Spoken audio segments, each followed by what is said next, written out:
Merci d'être avec nous. Alors que je commence les présentations, d'abord là-bas à l'extrémité, Madame Casiulan, Elena Casiulan, vous êtes présidente de l'Ordre des physiothérapeutes roumains.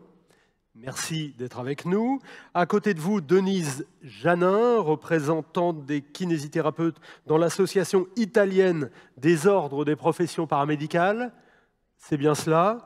Ensuite, nous avons, et vous comprendrez pourquoi il a des oreillettes et pourquoi vous allez en mettre aussi également lorsque je lui poserai des questions, Monsieur Maciej, j'espère que je le dis bien, Krasvik, pardonnez-moi si j'écorche votre nom, de la Chambre des physiothérapeutes polonais. Merci également d'être là. Alors, Monsieur Krasvik s'exprimera en anglais et on vous a envoyé un message, je crois, pour vous dire que vous aurez la traduction simultanée sur votre smartphone. Vous mettrez vos oreillettes et vous avez le lien, l'adresse pour avoir la traduction simultanée en français. Continuons les présentations. Guy Boudet, de la Direction générale de l'offre de soins, vous dirigez le bureau qui pilote la rédaction des textes réglementaires relatifs à la libre circulation et à l'exercice des professions de santé en Europe. Et puis enfin, Pascale Mathieu, la présidente de l'Ordre, qui est là avec nous. Alors, Madame Casiulan, je commence avec vous. Prenez le micro, s'il vous plaît. Vous avez, en Roumanie, on l'a vu, la densité de masseurs kinésithérapeute la plus faible en Europe, alors que vous en formez beaucoup. Ça veut donc dire qu'ils partent. Oui, merci pour votre invité. C'est un honneur d'être ici. Je crois que nous sommes au cœur d'Europe parce que nous sommes ici dans le théâtre de l'Europe. C'est vrai qu'en Roumanie, nous avons beaucoup de kinés qui sont préparés dans notre université. Une grande majorité vont partir à l'étranger. Une partie reste en Roumanie et une partie reste en travail. Je crois qu'il y a été une petite faute en ce qui concerne le patient qui profite de la kinésithérapie en Roumanie. Nous avons presque 350 patients, 3500 patients à une kinésithérapeute. C'est un peu bizarre parce que nous avons deux types de l'université qui prépare le kinésithérapeute. Et pour cela, il y a beaucoup de problèmes quand il vient en France. Une partie sont préparées dans les facultés d'éducation physique et du sport parce qu'il y a des départements de kinésithérapie et motricité spéciale. Et une autre partie sont préparées à la faculté de médecine. Ils sont préparés dans deux domaines d'études différents. Le kiné sont préparés dans les études dans le domaine de éducation physique, de la science d'éducation physique et du sport, et la faculté de médecine dans le domaine du sport. C'est vrai qu'il y a deux curriculums différents et ça signifie que le kiné a des compétences différentes. Un grand problème, c'est que manque la partie pratique des étudiants. Ils n'ont pas beaucoup de pratique parce que j'ai vu que dans l'Europe, il y a 1200, 1400 l'heure de pratique. Et en Roumanie, nous avons moins beaucoup sur ce chiffre. Peut-être il est nécessaire de changer la curriculum et la grande change, je crois, pour le kiné roumain en ce moment-là, c'est que nous avons une loi pour notre profession et ça signifie que la voix du kiné roumain en ce moment-là est bien représentée par l'ordre de kiné roumain. Et toutes les difficultés que le kiné roumain ont quand il vient, par exemple, ici en France, c'est qu'ils sont obligés de faire des mesures compensatoires.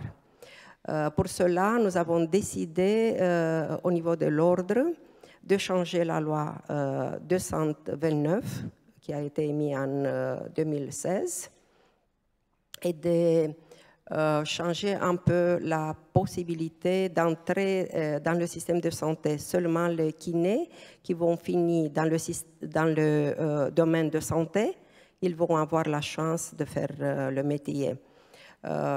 J'espère que toute notre proposition vont être bien, comme ça s'appelle, bien tenus bien compte, c'est bien comme ça, oui. Prise en compte? Oui, ils vont tenir compte. Ils vont tenir compte les parlementaires parce que nous sommes allés déjà au Parlement de la Roumanie pour discuter avec le président de la Commission de santé, de présenter ça et d'avoir les gens bien préparés parce que est très important de donner de bons soins de santé, d'être bien préparé, d'avoir des compétences, d'être capable de protéger le patient. Et donc, on retiendra que votre ordre, l'ordre des physiothérapeutes en Roumanie, est sur le point d'obtenir du ministère de la Santé de retirer la formation en physiothérapie des facultés de sport pour ne la laisser que dans les seules facultés de médecine. Non, c'est bien de ne pas mettre le problème comme ça. Nous aurons beaucoup de discussions avec les facultés du sport s'ils vont changer leur curriculum, s'ils vont changer leur domaine d'études, d'avoir avec les facultés de médecine la même curriculum, le même domaine. Il peut exister en Roumanie, pardon. Mais s'ils ne respectent pas toutes les demandes qu'on peut le faire et la loi va être changée, ils vont rester au dehors du système de la santé. Ça, c'est très important pour nous. Très bien, merci Madame Kasiulan. Donnons la parole à Monsieur Krasvik, donc pour la Pologne. Alors, donc je vous invite à prendre vos oreillettes, téléphone, smartphone, hop, le lien pour avoir la traduction simultanée, puisque Monsieur va s'exprimer en anglais. On va parler des spécificités de l'exercice en Pologne, où il n'y a pas de numerus clausus, si je ne dis pas de bêtises. 75 universités forment chaque année 3500 nouveaux praticiens, désormais de niveau master. La Pologne ne forme plus de techniciens physiothérapeutes et les premiers diplômés au niveau master sortiront en 2022. La Pologne, la France et la Belgique disposent ainsi du plus haut niveau de formation en Europe. Alors, Monsieur Krasvik, que pouvez-vous nous dire sur les spécificités de l'exercice, formation, accès direct, prescription, et sur les moyens qu'a votre ordre en Pologne d'exercer un contrôle pour protéger les droits du patient? Bonjour. Sorry, I speak English. First of all, I would like to thank you Je vais parler Pascal en anglais. J'aimerais remercier Pascal de m'avoir invité aujourd'hui et je suis honorée de pouvoir parler avec mes collègues physiothérapeutes venant des capitales, dans cette capitale du monde, de la culture qu'est Paris. Je suis ravie de faire partie. J'ai vraiment aimé la discussion précédente de très haut niveau. J'ai écouté avec attention. Et le problème est que puis-je ajouter? Je ne suis pas sûre si je puis ajouter quoi que ce soit, car nous avons une longue histoire du degré master en Pologne, parce que nous avons commencé à former des physiothérapeutes dans les années 70. C'était un programme en 4 ans, puis il est passé à un programme de 5 ans dans les années 90, et au cours des 15 dernières années, c'est le processus Bologne. Donc maintenant, c'était passé à 3 et maintenant à 2 ans.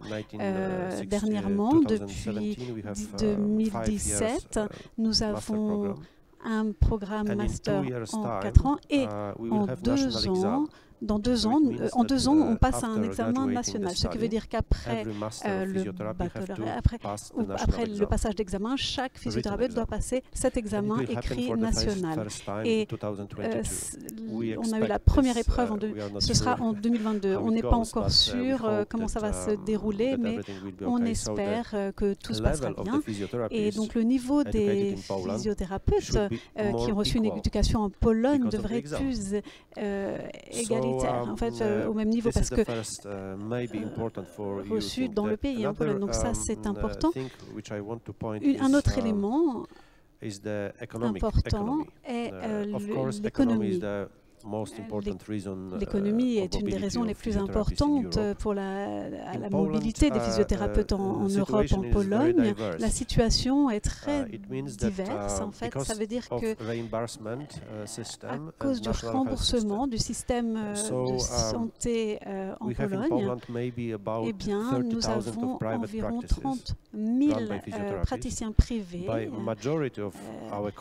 et la majorité de nos collègues travaillent sur le marché privé, même s'ils travaillent dans des hôpitaux. I represent 65,000 physiotherapists. We have 65,000 physiothérapeutes et l'année prochaine, il y en aura peut-être plus de 70 000. Donc, mes collègues qui travaillent dans le secteur privé travaillent avec leurs mains et leur tête seulement.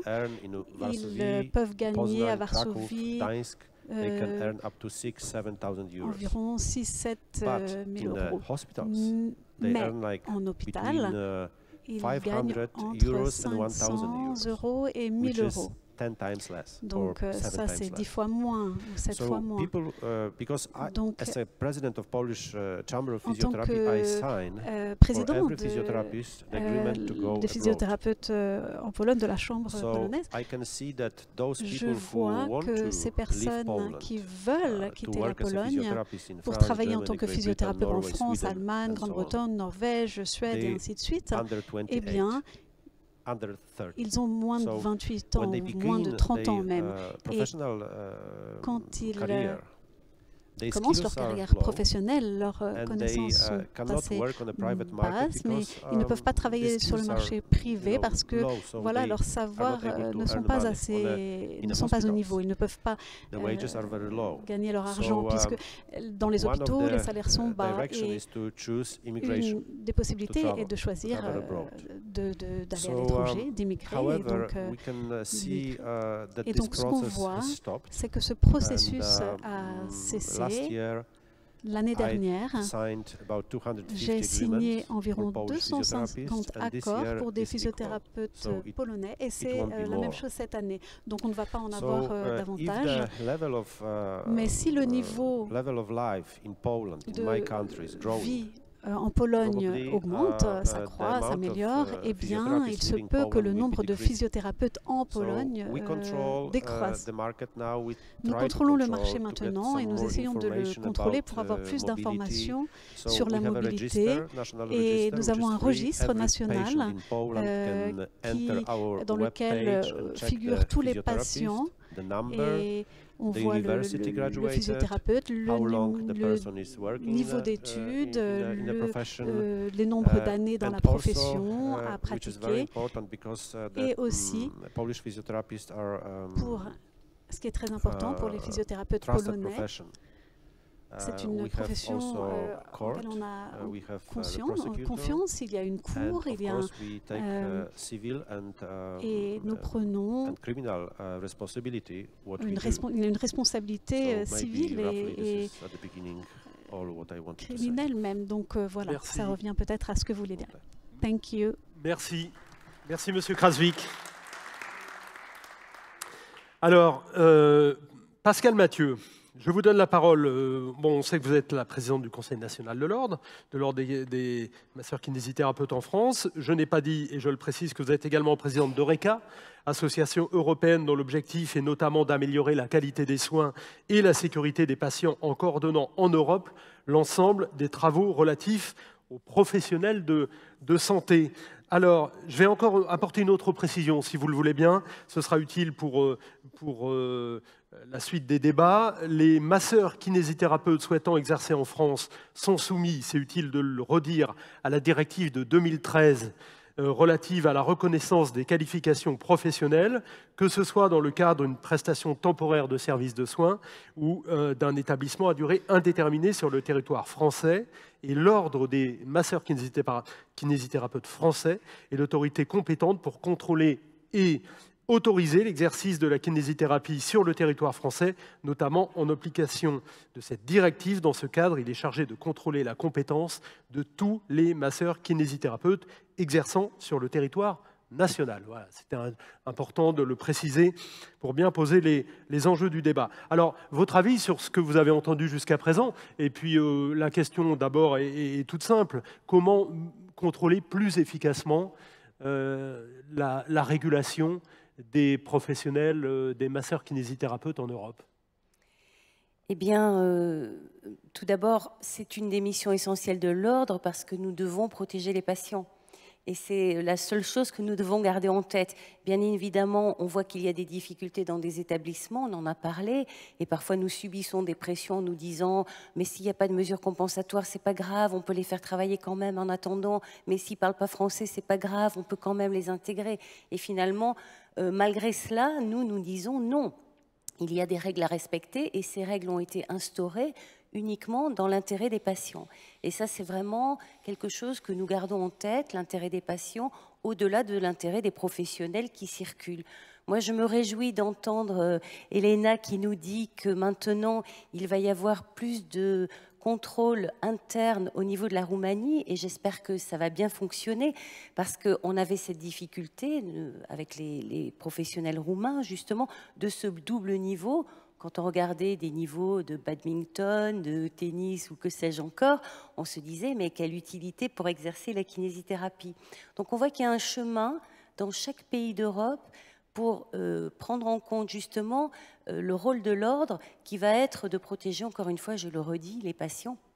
Et finalement, les échanges que nous avons ici, mais que nous avons au-delà, ensemble, de façon bilatérale et multilatérale, comme je le disais tout à l'heure, vont nous aider aussi à mieux appréhender ces difficultés.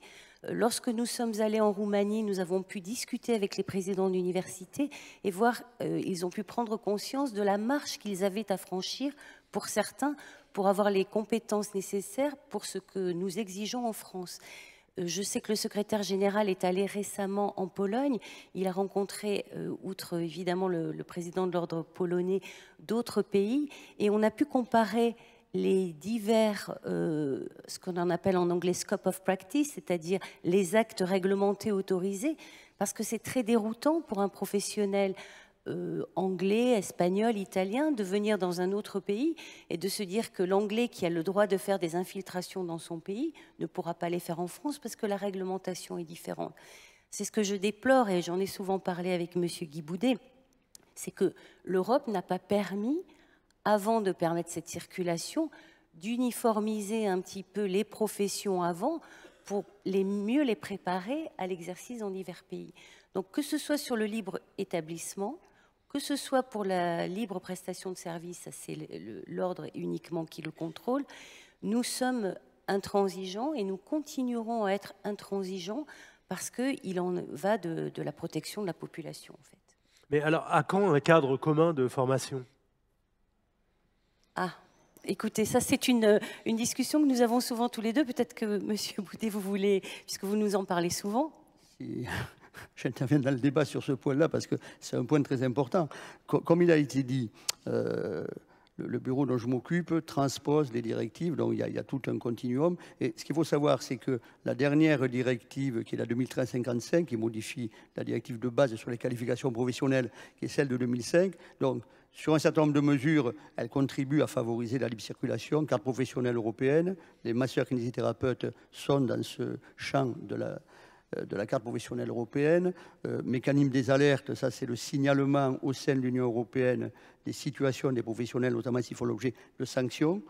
Il y a une mesure controversée qui est celle de l'accès partiel qui a également été transposée. Il y en a une autre qui est effectivement prévue par la directive, c'est le cadre commun de formation. Et le cadre commun de formation, c'est très certainement pour les professions comme celle de masseur-kinésithérapeute, un élément qui est important. Il est important à double titre. Dans l'infographie qui est passée juste avant notre débat, vous avez vu que le nombre de CTS varie.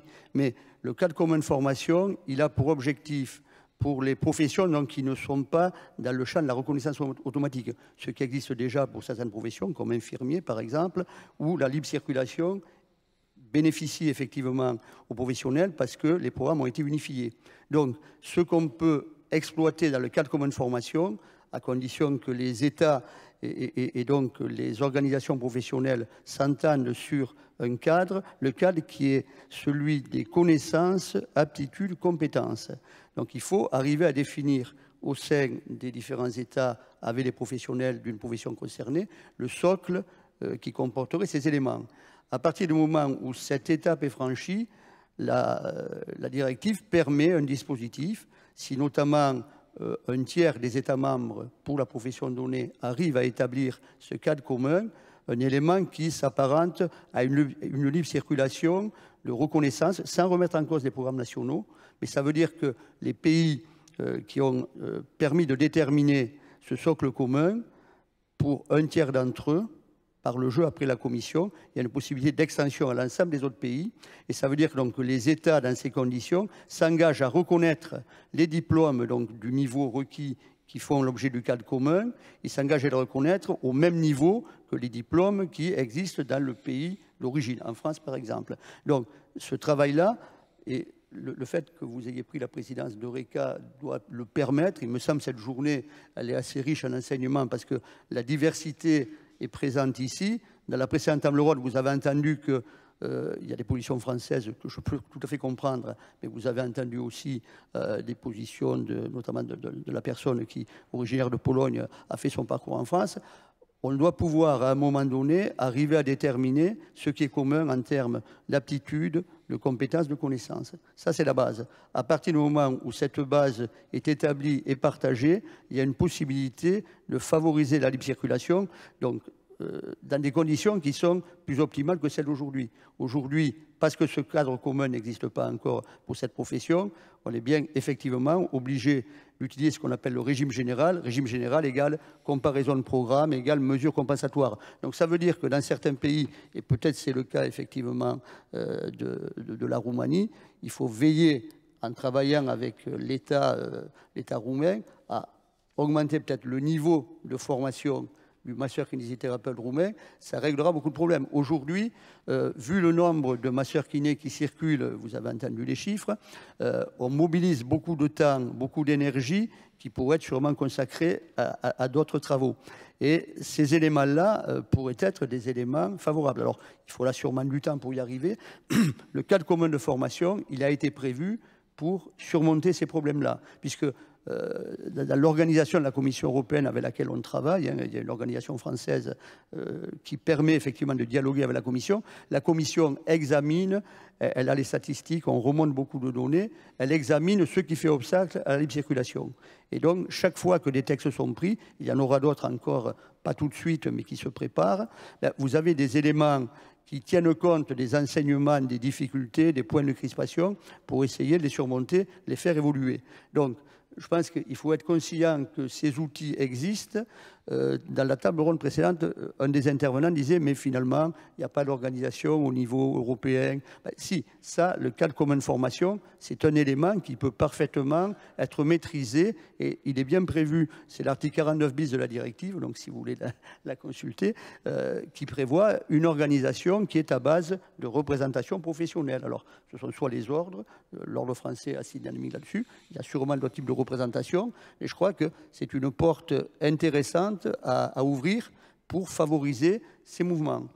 Sachant que, évidemment, la question de la maîtrise de la langue qui a été évoquée tout à l'heure, il ne faut pas la perdre de vue, mais soyez conscients, parce que la directive l'a prévu, ce qu'on examine en premier temps, quand on fait des comparaisons donc, de programme à programme, quand on est dans le régime général, on examine déjà donc, les compétences et les connaissances. Et après, puisque pour exercer en France, le professionnel doit s'inscrire à un ordre, l'ordre, lui, vérifie que pour la qualité des soins, la bonne relation avec le patient, le professionnel qui vient se présenter devant lui, il est capable de bien s'exprimer en français. Alors, vous savez que sur ce sujet-là, et on l'a traité d'une autre manière, mais dans d'autres domaines, il y a des diplômes, le diplôme d'études de la langue française, par exemple, le DELF, qui prévoit des niveaux de maîtrise. Donc, il y a un premier niveau qui est un niveau basique, il y a des niveaux un peu plus élevés, mais c'est sur ces éléments-là qu'on peut régler la question de la maîtrise de la langue. On ne demande pas forcément aux personnes, quand elles arrivent, puisqu'on ne les évalue pas là-dessus,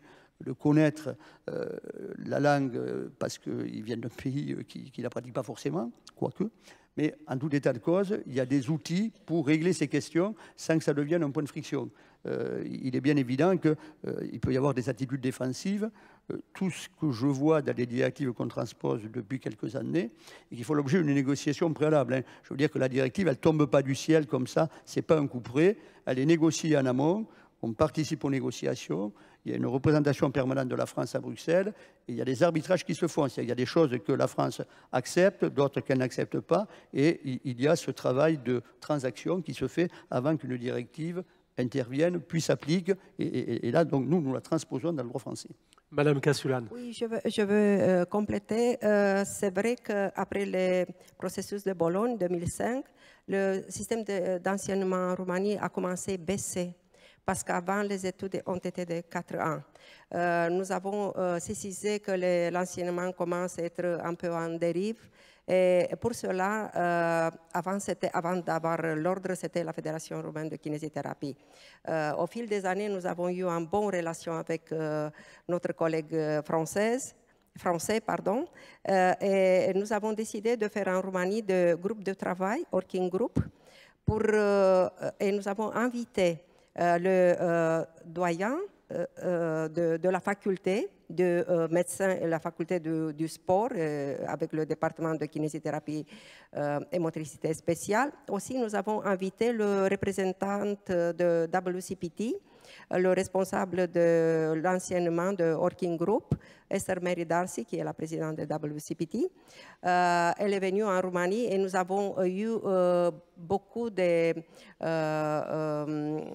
meetings, des réunions, beaucoup de réunions pour trouver un curriculum qui peut donner des compétences communes aux étudiants de la faculté de médecine et à la faculté du sport. Mais par dommage, nous n'avons pas réussi faire les représentants de la faculté du sport de comprendre que les gens qui sont préparés dans leurs universités ont besoin d'être physiothérapeutes. Ils ont besoin de soigner le patient. Ils ont besoin de comprendre et de savoir comment ils doivent procéder quand ils ont des patients. Et nous avons discuté avec mes collègues de trouver des alternatives. Je ne sais pas si on peut continuer ce type de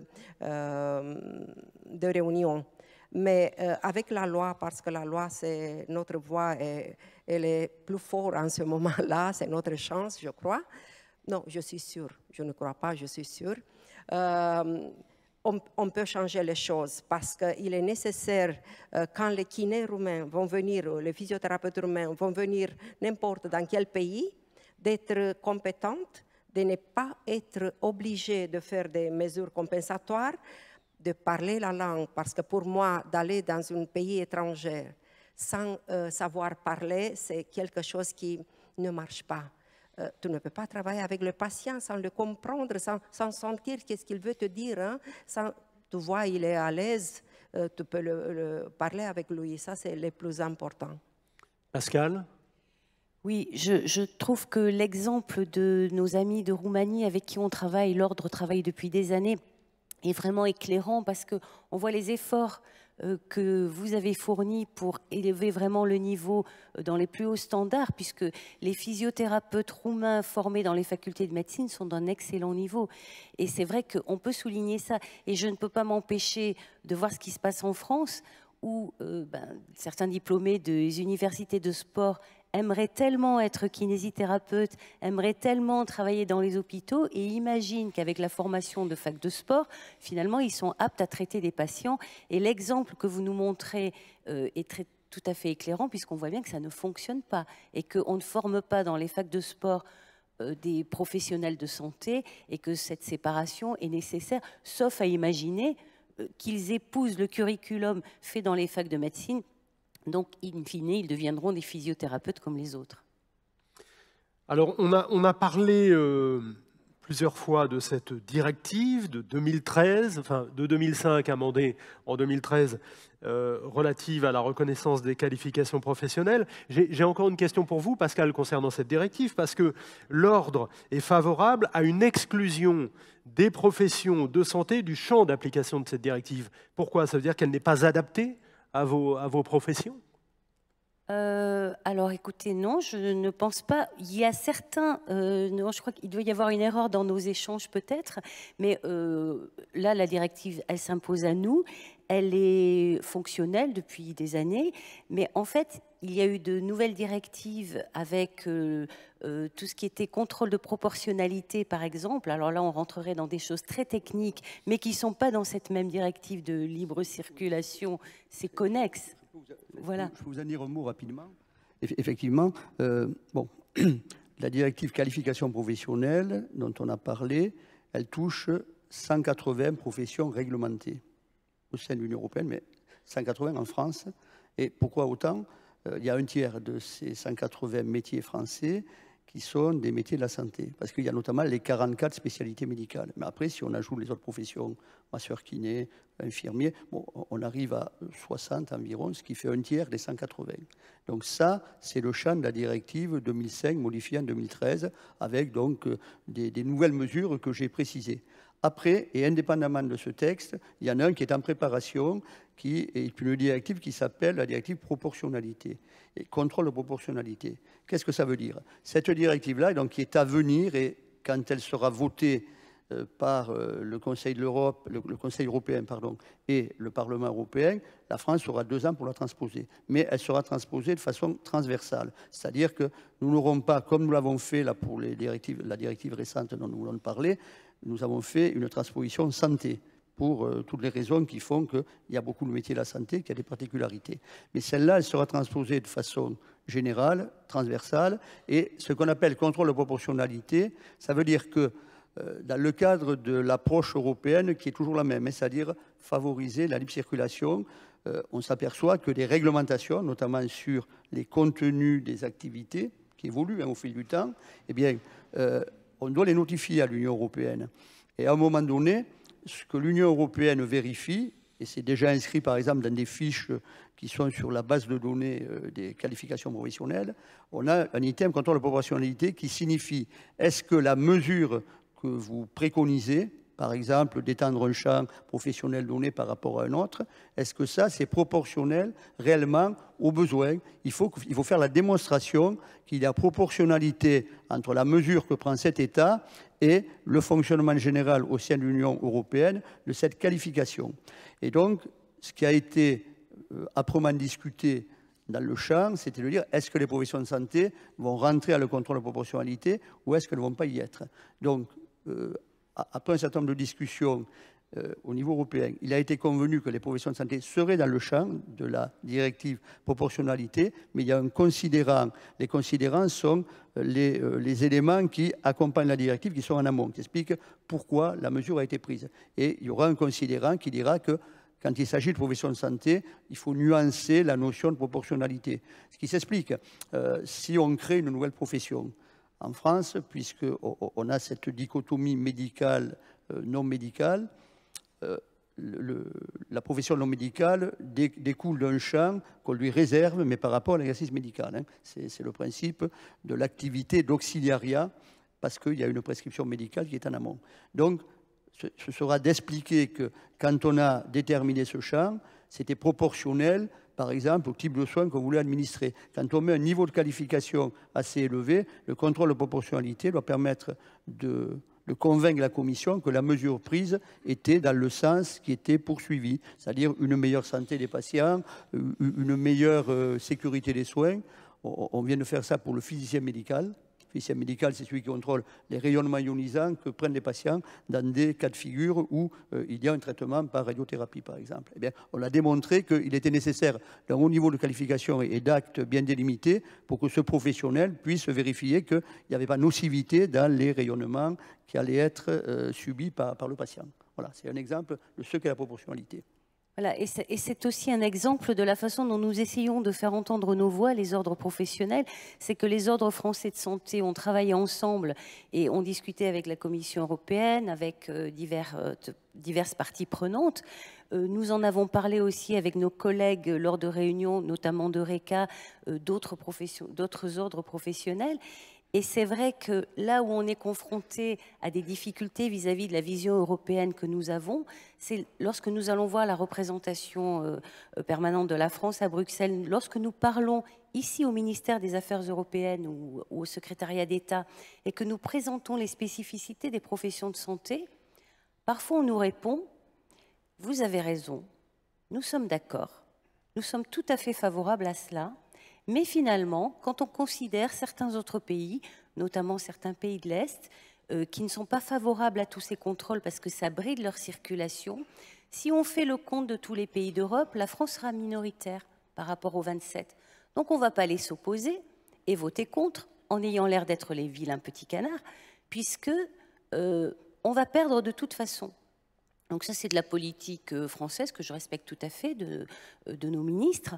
Mais ensuite, quand moi, présidente de l'Ordre, je vais devant des représentants de la Commission et que je dis, vous savez, ça nous pose un problème parce que c'est pas bien appliqué, parce que dans notre pays, c'est compliqué. On me dit, mais votre pays a voté pour et ne s'est pas opposé. Donc, vous voyez, c'est difficile après d'expliquer aux kinésithérapeutes dans notre pays que certaines choses sont appliquées, on sait qu'elles sont pas très bien. Et je ne veux pas mettre le représentant du ministère de la Santé dans l'embarras ici, parce que je parle en tant qu'ordre et pour la protection des patients. Ce sont des enjeux politiques qui nous dépassent et on voit que parfois on est obligé d'accepter des choses dont on sait pertinemment qu'elles ne seront pas forcément positives. Et c'est ça qui peut nous troubler et nous faire douter parfois de cette façon de fonctionner de l'Europe. Alors on espère que les nouvelles élections vont changer la vision des choses, peut-être. Très bien. Madame Janin, vous êtes, je l'ai dit, représentante des kinésithérapeutes dans l'association italienne des ordres des professions paramédicales. Alors, expliquez-nous pourquoi la création d'un ordre pluriprofessionnel en Italie. Oui, bonjour, merci pour l'invitation. C'est un peu complexe en Italie pour le fait qu'il y a une loi qui est sortie il y a 2 années qui a transformé les collèges professionnels en ordre, c'est-à-dire que les collèges des infirmières, des sages-femmes, des techniciens de radiologie médicale sont devenus un ordre. Et alors, les autres professions sanitaires ont eu la possibilité de rentrer dans l'ordre des techniciens de radiologie médicale. C'est-à-dire que nous sommes en train de construire l'ordre le plus grand qu'il y a en Italie, qui est l'ordre qui a dedans 19 professions différentes et qui compte plus ou moins presque 200 000 inscrits. Mais on est encore en train de le construire. Et là, chaque profession est représentée pour le moment à niveau institutionnel des techniciens de radiologie médicale, ce qui veut dire que ce sont des professions très différentes. Les techniciens de radiologie ne savent presque rien de ce que les kinés font. Ce sont deux professions complètement différentes. Et là, il y a un peu de problèmes pour vivre ensemble. Mais on est en train de faire des élections. Dans quelques semaines, il y aura les élections des commissions des représentants de chaque profession. Là, alors, on pourra être représentatif à l'intérieur de cet ordre. Bon, là, c'est pour nous kinés, ça a été une opportunité d'entrer dans le système de l'ordre parce que nous, on croyait beaucoup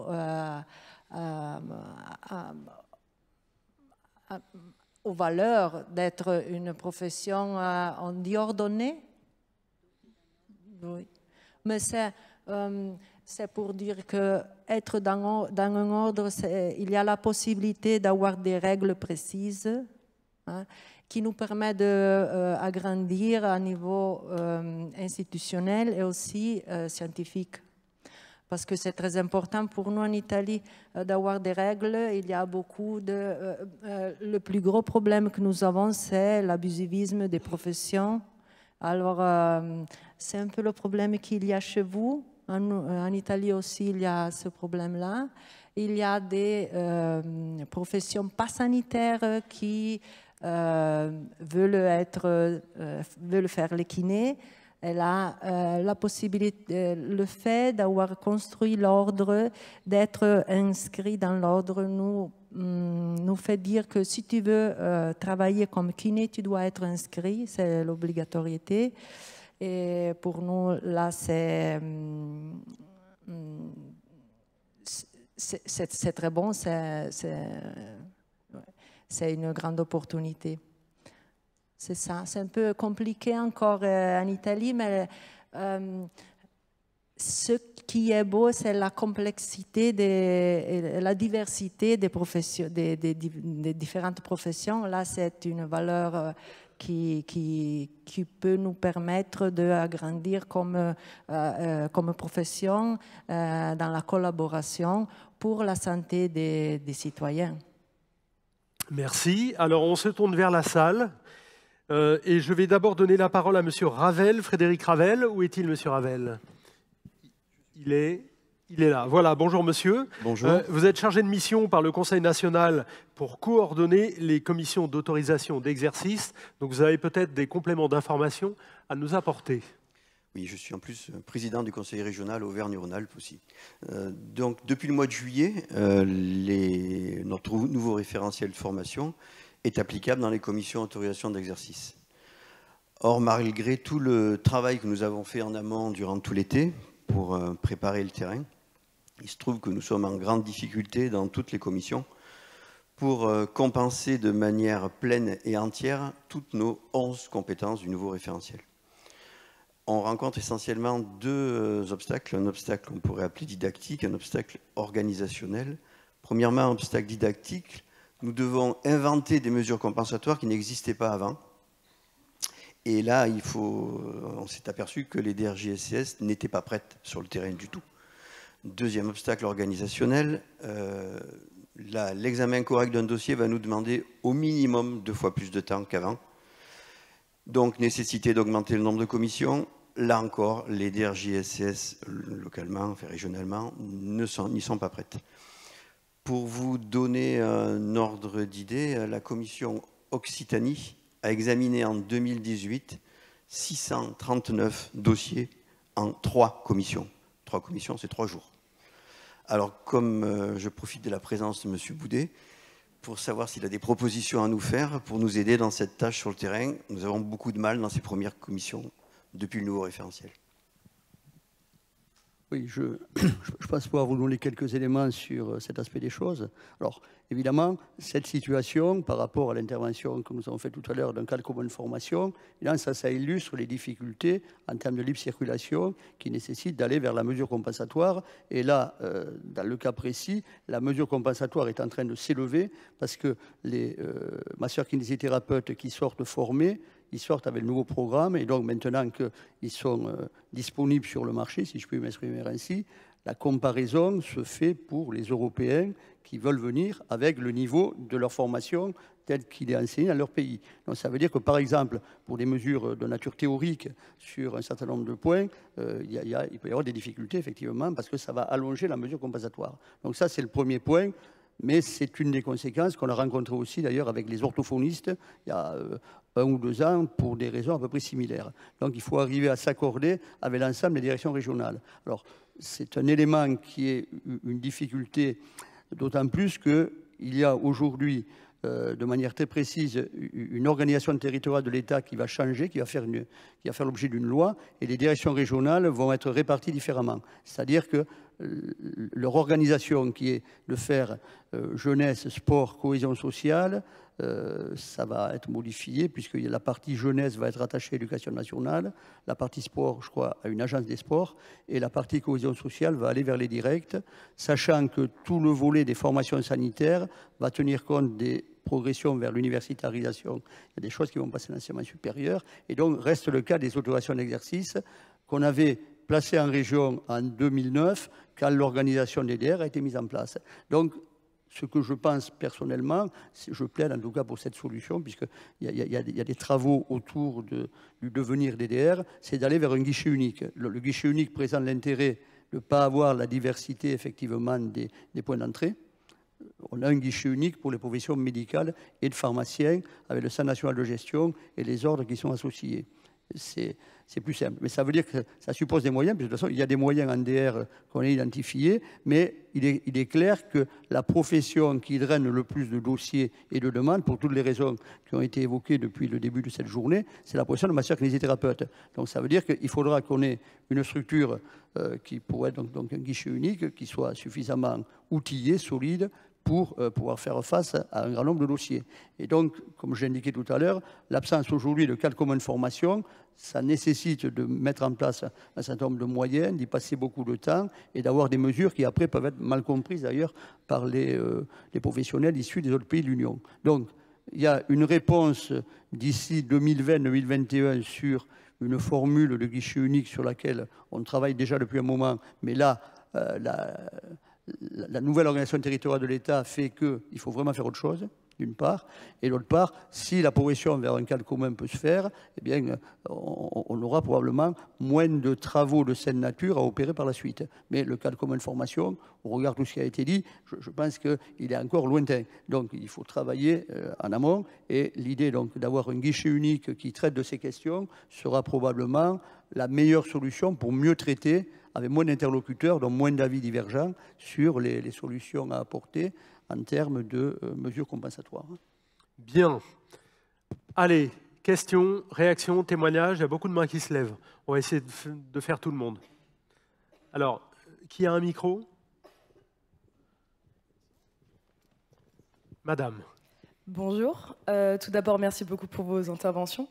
Je m'appelle Lorraine Vierapin et je me présente à vous en tant que néo-diplômée, mais aussi qu'ancienne vice-présidente en charge des affaires internationales de la FNEC.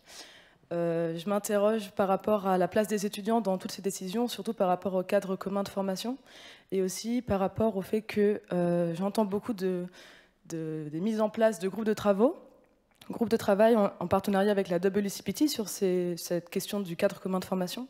Et je m'interroge sur leur place et la façon dont nous pouvons travailler avec eux sur cette nouvelle plaquette potentielle de formation internationale. Alors, on n'a pas du tout discuté avec la WCPT de ce sujet, hein, mais oui, David Goria, qui est ici présent, pourra peut-être compléter ce que je dis.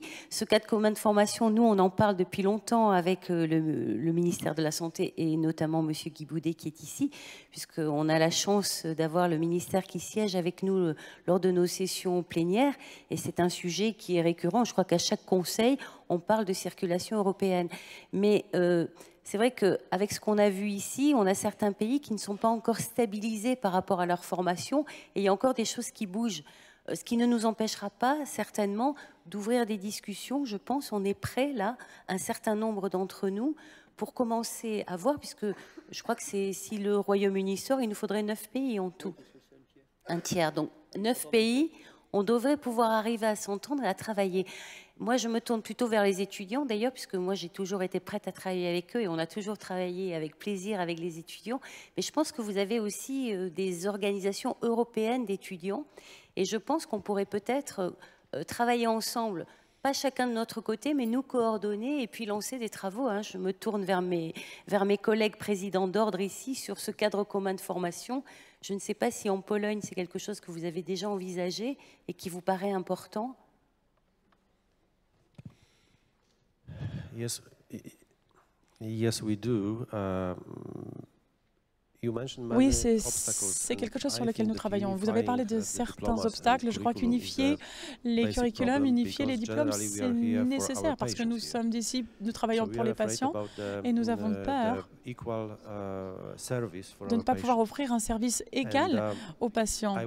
Et j'aimerais croire que les organisations européennes présentes, existantes, qui représentent les physiothérapeutes, les kinésithérapeutes, sont en mesure de le faire. Elles ne sont pas malheureusement en mesure de faire avancer ce processus. Nous avons besoin d'institutions plus fortes sur cela. Comme aux États-Unis, par exemple, ils ont une organisation Ils ont plusieurs organisations fédérales séparées. Et nous devons nous rappeler que nous sommes la troisième profession médicale, à part les infirmiers et les kinés. Nous faisons partie des plus grandes professions. Et c'est un problème parce qu'à l'avenir, nous n'avons pas, en Pologne, nous n'avons pas de chômage pour les kinésithérapeutes parce que ce soit la Norvège, l'Italie, la France, la Pologne, la demande augmente. Donc peut-être que dans 10 ans de cela, nous aurons des problèmes plus importants parce qu'on aura un manque, une pénurie de kinésithérapeutes. Et on se retrouvera dans la situation du Japon, parce que le Premier ministre a dû ouvrir 100 nouvelles écoles pour les kinésithérapeutes. 100 nouvelles écoles, parce que la société est tellement vieillissante. Les besoins, les demandes en matière de kinésithérapie sont bien plus élevés que par le passé. Donc nous avons besoin d'unifier les formations en Europe.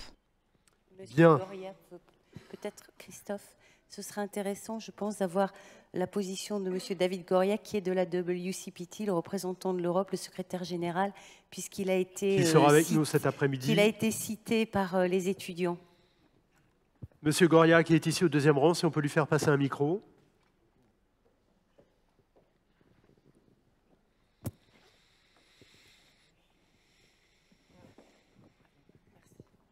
Oui, merci. Donc, je suis David Goria de la région européenne et en effet, on a fait déjà 3-4 réunions avec la Commission, la Direction générale des marchés inter pour établir l'option, ouvrir la porte pour faire un common test ou un common training. Comme vous savez, on a fait déjà la carte professionnelle européenne, que c'était déjà un pas à l'avant, mais pour faire on a plutôt essayé de parler pour faire, comme il a pointé notre collègue polonais, un examen européen avec 9 pays. On a parlé avec l'Angleterre, l'Irlande, la Pologne, la France, la Belgique et je crois que le Hollandais. Mais le problème, c'est que maintenant, il n'y a pas de réseau dans la Commission européenne pour l'établir. Donc, on est en train on attend les nouvelles commissions pour redémarrer. Et j'espère que, bon, avec les collègues ici présents, depuis que la nouvelle commissaire, le 1er novembre, va être établie, on va retourner la conversation et relancer ce projet de faire comme la carte de conduite européenne, pour faire un examen européen pour les kinés. Et déjà que j'ai le microphone, je voudrais ajouter à la discussion d'avant une petite contextualisation. On parle des systèmes sanitaires au niveau des modèles européens. Donc, chaque pays fait l'éducation des kinés pour travailler dans les propres pays, pas pour faire une migration. Et ça veut dire qu'on doit attirer notre attention sur les systèmes de santé national. Parce que c'est pour ça que les kinés sont éduqués dans chaque pays. Donc, on va trouver des pays de l'Est, désolé Daniela, qu'on va trouver des pays de l'Est où la supervision des docteurs et les forcément marquent encore là-bas.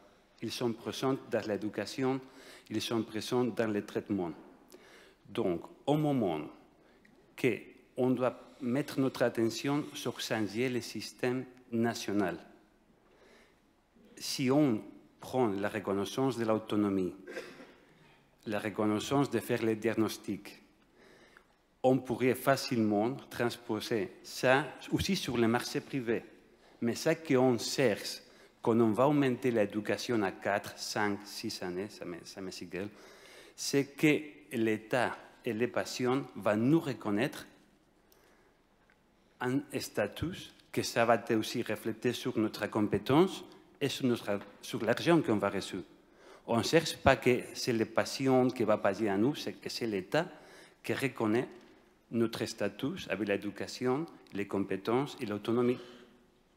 Mais on doit attirer fortement notre attention sur les systèmes sanitaires de chaque pays, sur les États, parce que la compétence de santé, ce n'est pas délégué à l'Europe.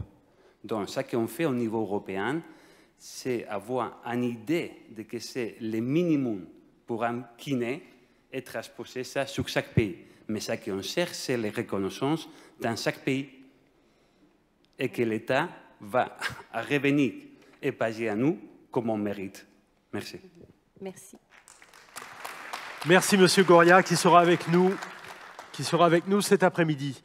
On continue. Qui veut prendre la parole? Madame. Bonjour, je suis Pauline Lemers, kinésithérapeute à Paris. Merci beaucoup pour chacune de vos interventions. Et du coup, ma question fait complètement suite à l'intervention qui vient d'être faite sur, sur ce cadre commun de formation. Quelles compétences, notamment pour la sécurité du patient, notamment par rapport au ce que les États permettent à chaque praticien. Du coup, quel niveau de compétence? Est-ce qu'on va se baser sur un niveau de compétence comparable aux Pays-Bas ou est-ce qu'on va se baser, par exemple, sur un niveau de compétence comparable à la France? Notamment, j'entends en termes d'accès direct. Merci. J'ai un point de vue là-dessus qui n'est pas forcément le point de vue des professionnels par rapport à ça. Simplement, ce qui doit être mis en commun, et que, comme l'a dit l'intervenant précédent, c'est que les systèmes de santé ne sont pas, sont dans un champ qui reste prérogatif des États, donc les systèmes sont différents, mais ce qu'il faut essayer d'arriver à déterminer, c'est un socle commun. Et il y a quand même très probablement dans la profession de masseur-kinésithérapeute des éléments qui se retrouvent forcément dans tous les pays de l'Union sur les bases et le socle qui doit pouvoir être constitutif du cadre commun. Donc ça, c'est un travail. Je ne peux pas vous donner les compétences ici comme ça à froid, mais elles sont déjà existantes dans le programme de formation qui existe aujourd'hui pour les masseurs-kinésithérapeutes en France. C'est-à-dire qu'il a été construit sur un référentiel activité, compétences, formation. Donc vous savez, les compétences, il doit y en avoir à peu près 10, hein, si je ne me trompe pas. En général, en France, on a des référentiels qui dégagent 10 compétences en face desquelles donc, on inscrit normalement les éléments du programme de formation, puisque la compétence, elle s'acquiert par la formation et au terme de la formation, on doit être capable d'assurer la compétence requise. Voilà. Donc ce travail-là, c'est un travail qui au départ interpelle les besoins de la profession au regard du système de santé, mais malgré les différences qui existent, hein, qu'on ne peut pas méconnaître, je pense que ces éléments-là, déjà, si vous arrivez à les dégager avec un certain nombre d'organisations professionnelles de 9 États, il faut partir sur 9 États pour la raison qui a été évoquée, c'est-à-dire qu'à partir du moment où 9 États et 9 représentations de masseurs-kinés s'entendent sur ces contenus-là, la Commission européenne, après, a un pouvoir par un acte délégué, de le transformer en le rendant pour les autres pays de l'Union comme une obligation. Donc ce travail-là, vous comprenez bien qu'il est long, il n'est pas simple, mais les bases existent. Un programme de formation en France avec les compétences associées, je suppose que dans les autres pays de l'Union, pour la profession de masseur-kiné, ça existe aussi, avec des nuances telles qu'elles ont été apportées. Hein. Chaque État a effectivement ses caractéristiques en termes de système sanitaire. Il y a sûrement des cas de figure, comme ça a été dit, où, par exemple, le masseur-kinésithérapeute a plus de compétences qu'en France, parce que la place du médecin n'est pas forcément la même.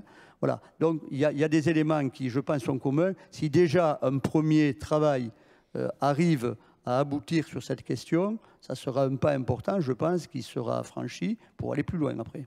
Et après, ça veut dire, si ces éléments-là se dégagent, auprès des États, il y a des éléments de crédibilité qui peuvent être apportés, parce que ça veut dire qu'il y a une unité qui se dégage et que ça, vous pouvez mieux le défendre, parce que dans plusieurs pays, on voit que c'est le fondement de l'activité du masseur-kinésithérapeute ou physiothérapeute. Voilà ce que je peux dire hein, sur la démarche.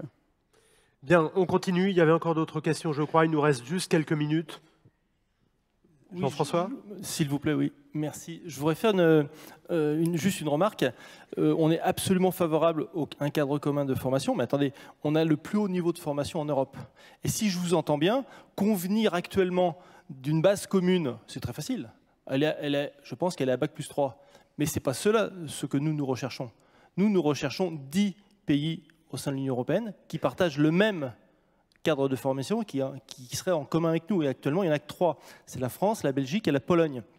Et je rejoins l'intervention de Pauline.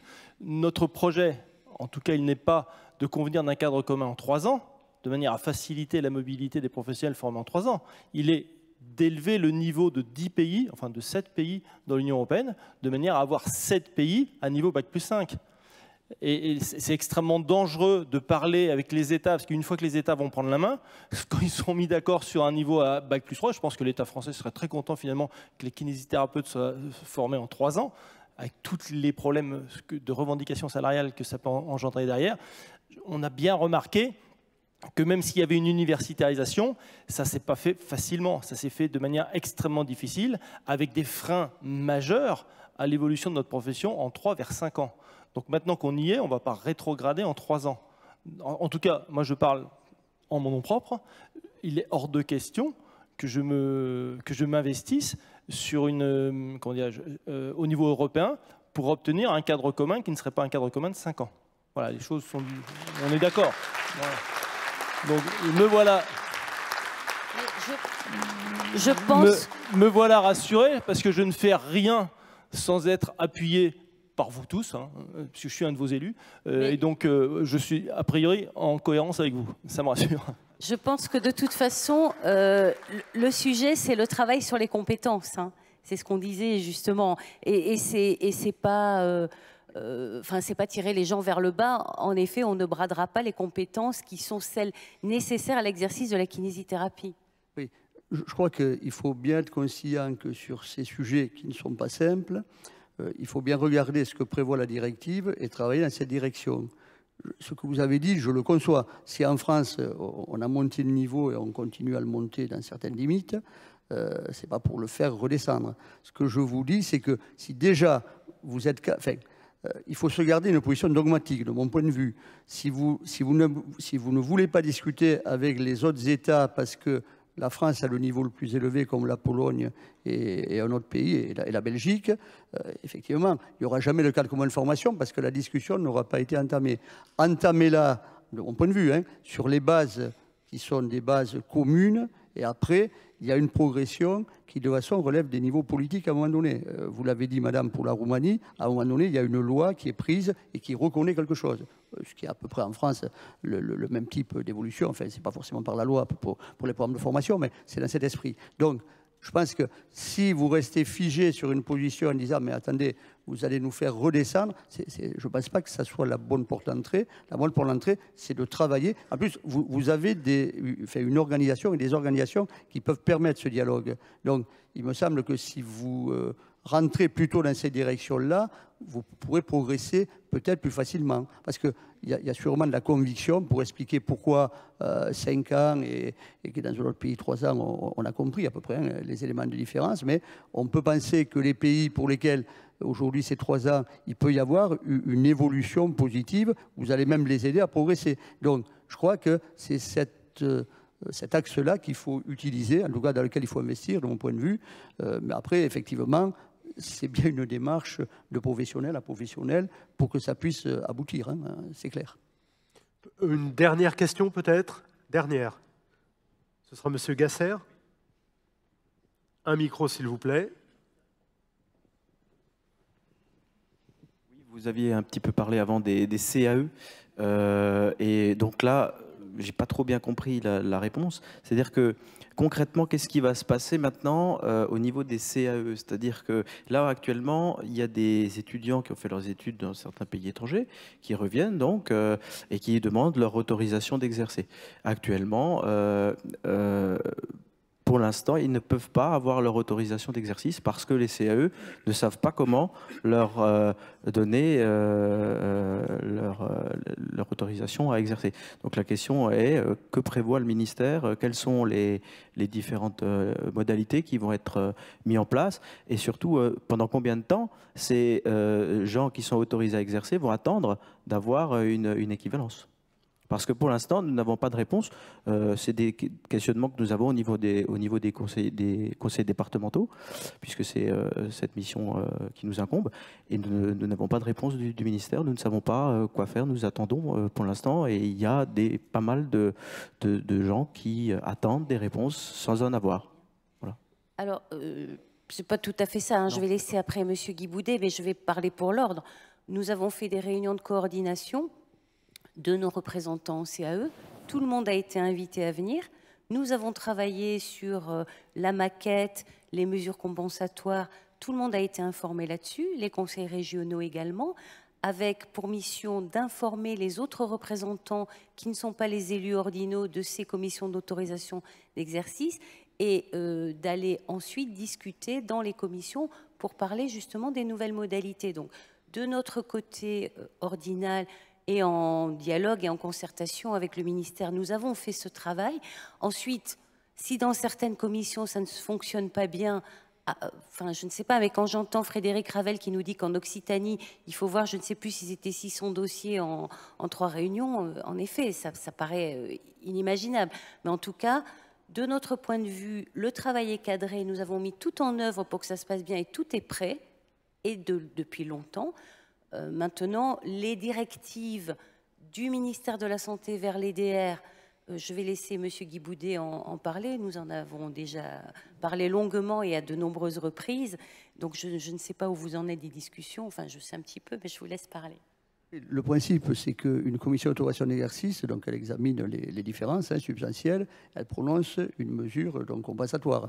Actuellement, sur un certain nombre de DR, et c'est là-dessus que j'ai eu des retours aussi, certains dossiers ont été mis en attente parce que la nature de la mesure compensatoire proposée peut ne pas convenir au niveau de la direction régionale. Donc c'est ce point qui est en discussion. Effectivement, il se trouve que hier, j'avais une réunion avec les directions régionales pour d'autres sujets, mais celui-là, il a été soulevé, notamment, je pense, à la DR Bretagne, par exemple. Donc la DR Bretagne avait cette question. Il y a 3 dossiers pour lesquels elle nous demande finalement comment elle doit se comporter. Donc je vais vérifier ce qu'il en est, puisque une des difficultés que j'ai perçues, c'est la partie théorique qui est probablement en décalage aujourd'hui. Est-ce qu'elle peut être traitée par des sages pratiques? Il semble que cette problématique soit posée. Donc là, je n'ai pas les éléments là-dessus, je vais me les procurer. Notre équipe va regarder ça de près et on donnera aux directions régionales qui nous sollicitent une conduite à tenir. Je rappelle que c'est le préfet qui prend la décision, la commission a un avis consultatif. Voilà. Bien. Nous en restons là, malheureusement, je suis désolé, mais il faut vraiment qu'on mette un terme à cette table ronde. Un mot de conclusion, peut-être, Pascal Mathieu? Écoutez, je crois qu'on a ouvert des chantiers, qu'on va se rencontrer prochainement, qu'on va essayer de poser les bases, justement, sommes-nous d'accord pour initier ce cadre commun de formation déjà entre les professions dotées d'un ordre, avec nos amis espagnols également, donc on serait déjà 1, 2, 3, 4, 5, et puis voyons un peu comment on peut avancer, mais de toute façon, les chantiers sont ouverts, mais nous avons l'habitude de travailler ensemble, et nous allons intensifier nos travaux, je crois. Bien, mesdames, messieurs, merci. Je vous laisse regagner la salle.